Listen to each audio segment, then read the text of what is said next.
చిత్తూరు జిల్లా పొంగనూరు నియోజకవర్గంలో TDP assembly అభ్యర్థి చల్లా రామచంద్రారెడ్డి ప్రచారంలో దూసుకుపోతున్నారు. పొంగనూరు భగత్ సింగ్ కాలనీ మేలుపట్లలో ఎన్నికల ప్రచారం నిర్వహించారు. ఈ సందర్భంగా చల్లా రామచంద్రారెడ్డి సమక్షంలో 70 మందికి పైగా వైసీపీ యువకులు టీడీపీలో చేరారు. వారికి చల్లా రామచంద్రారెడ్డి టీడీపీ కండువా కప్పి పార్టీలోకి ఆహ్వానించారు.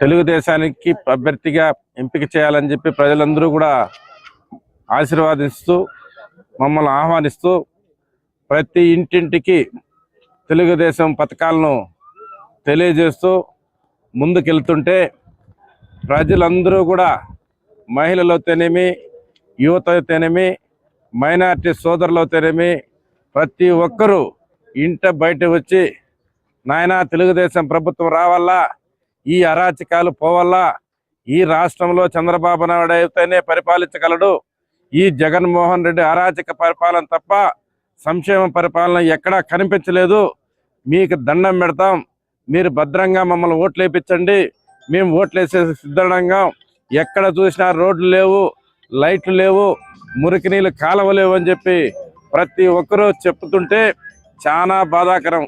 ఎందుకంటే ఇక్కడ నేను మంత్రి, నేను నెంబర్ 2 స్థానంలో ఉన్నాను, ఈ రాష్ట్రంలోనే నా కొడుకుగా ఎంపీ, నా తమ్ముడు ఎమ్మెల్యే, నా దగ్గర 70 మంది ఎంపీలు ఎమ్మెల్యేలు ఉన్నారని చెప్పుకుంటూ పోతా ఉన్నాడు. కానీ ఈ పుంగనూరు పట్టణానికి చేసింది శూన్యమని చెప్పి తెలియజేస్తా ఉండ. ఎక్కడ కానీ యువతకు కానీ, మైనారిటీ సంక్షేమం కానీ, ఎక్కడ కానీ ఒక ఫ్యాక్టరీలు కానీ ఏది కానీ ఈ పుంగనూరు పట్టణానికి తెచ్చింది లేదు. రాబోయే కాలంలో తెలుగుదేశం పార్టీ వస్తుంది. ఇక్కడ ఏమేమి సంక్షేమ కార్యక్రమాలు చేయాలనేది మేము ఇంటింటికి తిరిగి, వీధి వీధికి తిరిగి పట్టణంలో అన్ని ఆలోచన చేస్తున్నాం. ఇవన్నీ తొందరలో కూడా మేము మీ ముందుకు తెలియజేస్తాం.